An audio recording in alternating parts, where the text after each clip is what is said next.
दी। ए जीजा जी चली ना घुमा दी।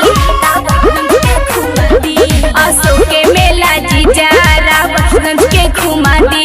चटचो में छोला बर्गर गुरहे जलेबी खिया दी। छोट बड़ू साले जो हुआ जय रावतगंज के मेला